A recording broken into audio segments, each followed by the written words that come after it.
இதயம் கனிந்த பணிவான வணக்கம் அன்பர்களே. பகவத்கீதையை சிம்பிளாக புரிஞ்சுக்க குரு அருளும் இறையருளும் வேண்டி தோங்குவோம்.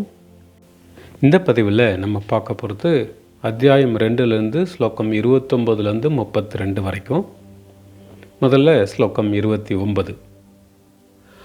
ஆச்சரியவத் பஷ்யதி கஷ்சிதேனம் ஆச்சரியவத் வததி ததைவ சான்யஹ ஆச்சரியவச்சைனமன்யः ஷ்ருணோதி ஸ்ருத்வாப்யேனம் வேத ந சைவ கஷ்சித்.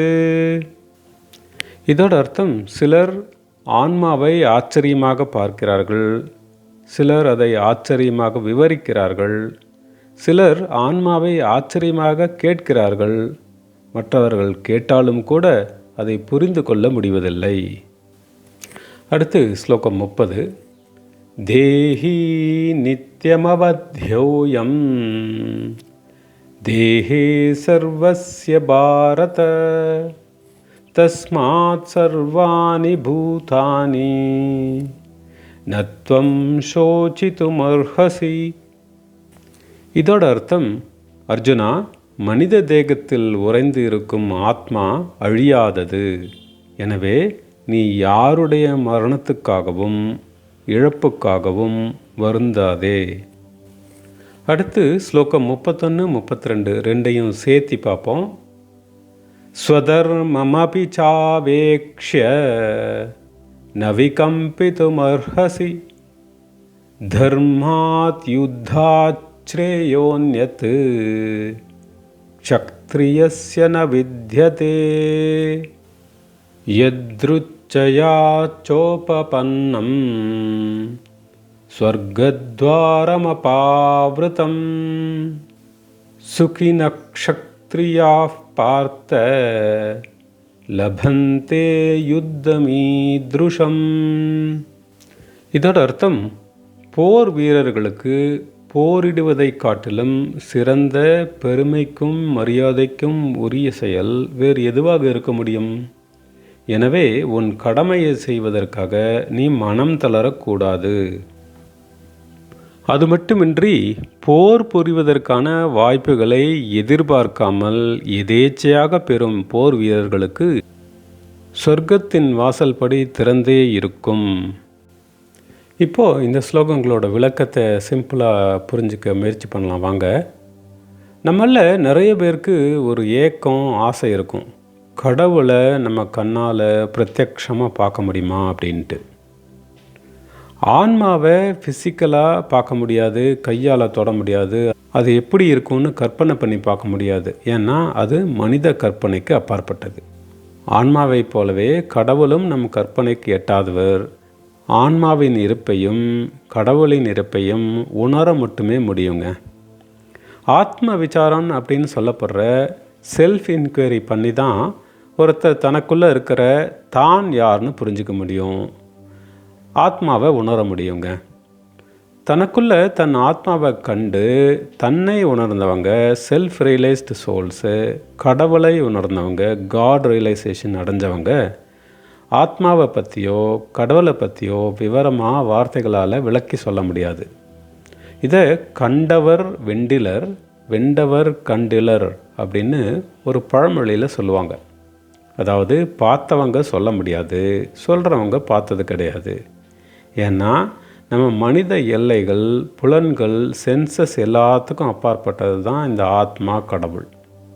சப்போஸ் அப்படி யாராவது காட்சி தந்து எம்மை ஆட்சி செய்வாய் அம்மா கல்யாணியே கற்பகமே அப்படின்னு மனமுருகி பாடி, கடவுளும் பாவம் நம்ம பக்தனாச்சே அப்படின்னு யாருக்காவது அதிசயமாக ஏதாவது ஒரு ரூபத்தில் வந்து ஆண் பெண் உருவத்தில் 4 கை 6 தலை அப்படி கொண்ட உருவமாக கண்கொள்ளா காட்சி தந்தால் கூட, ஏதோ ஒரு மிருக ரூபத்தில் காட்சி தந்தால் கூட அந்த உருவம் கடவுளின் முழு ரியாலிட்டி கிடையாதுங்க.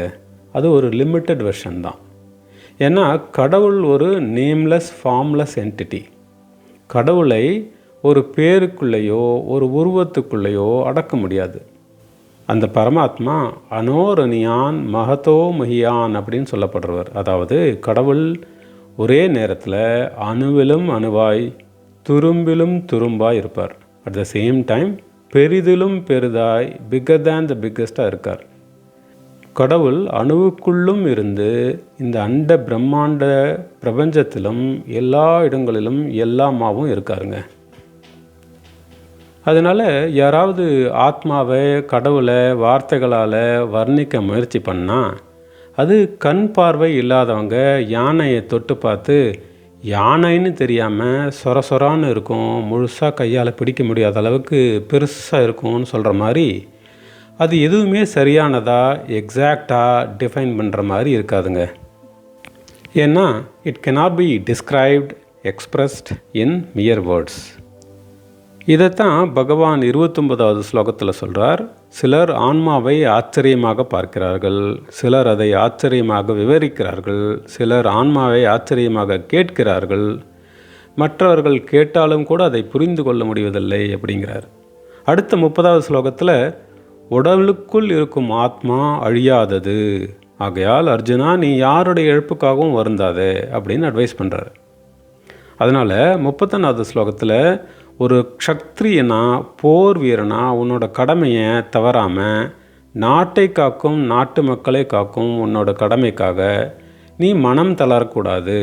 உண்மையில் ஒரு வீரனுக்கு அழகு நீதியை நிலை நிறுத்துவதற்காக போராடுவதை தவிர பெஸ்ட்டு வேறு எதுவும் இல்லை அப்படிங்கிறார் பகவான். 32வது ஸ்லோகத்தில் இந்த போர் புரியும் வாய்ப்புங்கிறது இந்த வீரர்களுக்கு, இராணுவ வீரர்களுக்கு அவங்களே பிளான் பண்ணாமல் எதேச்சையாக தான் கிடைக்கும். யாரோ எங்கேயோ உட்காந்து டிசைட் பண்ணுறாங்க, இவங்கெல்லாம் சேர்ந்து போருக்கு போகிறாங்க.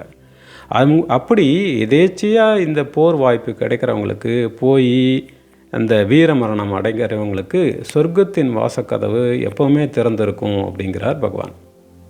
இராணுவ வீரர்களை நம்ம பார்க்குறோம். அவங்க வீரத்தோட போர் செஞ்சு நாட்டுக்காக போராடி எதிரிகளை வேட்டையாடும்போது அது கொலை குத்தமாகவும் ஆகாது. அந்த வாரில் அவங்க வீர மரணம் அடைஞ்சால் கூட அந்த வீர மரணம் உயிர் தியாகம் செஞ்சு போர் தியாகி ஆகிறாங்க. அது நாட்டுக்காக உயிரை விட்டதாக தியாகமாக கொண்டாடப்படுங்க. வார் மெமோரியல் நினைவு சின்னம் வச்சு மரியாதை செய்வாங்க, உயர்ந்த விருதுகள் கூட கொடுப்பாங்க. வேறு எதுவும் அவங்க ஸ்பெஷலாக பண்ணாமையே இந்த போர் வீரர்களுக்கு சொர்க்க வாசல் திறந்திருக்கும் அப்படிங்கிறார் பகவான். ஆனால் நம்ம எல்லாராலையும் இராணுவ சேவை செய்ய முடியாது இல்லைங்களா? அதனால் சாதாரண பொதுஜனமான நாம் கர்ம வீரர்களாக இருந்து கர்ம யோகம் கர்ம தியாகம் செய்யணுங்க. கர்ம வீரர்கள் தங்களோட கடமைகளை சிறப்பாக செஞ்சுட்டு சுயநலம் இல்லாமல் எதையும் எந்த பலன்களையும் எதிர்பார்க்காம எந்த எக்ஸ்பெக்டேஷன்ஸும் வச்சுக்காம சர்வீஸ் மைண்ட் செட்டில் மக்கள் தொண்டு செய்வாங்க. மக்கள் தொண்டே மகேசன் தொண்டு அப்படிங்கிற மாதிரி. எப்படி இராணுவ வீரர் நாட்டுக்காக உயிரை தியாகம் பண்ணுற மாதிரி கர்ம வீரர்கள் மற்றவங்க நன்மைக்காக அதோட பலன்களை கர்ம பலன்களை தியாகம் செஞ்சு கர்ம தியாகி ஆகிறாங்க அப்படின்னு நம்ம இதை புரிஞ்சுக்கலாங்க. ஸோ பகவான் ஸ்ரீ கிருஷ்ணர் அர்ஜுனனுக்கு சொன்னதை போல் நாமளும் கர்மயோகம் செய்ய முயற்சிப்போம், கர்ம வீரர்களாகவும் தியானம் செய்வோம், ஆத்மானுபவம் பெறுவோம். நல்லது. நன்றி. வணக்கம். ஓம் சாந்தி.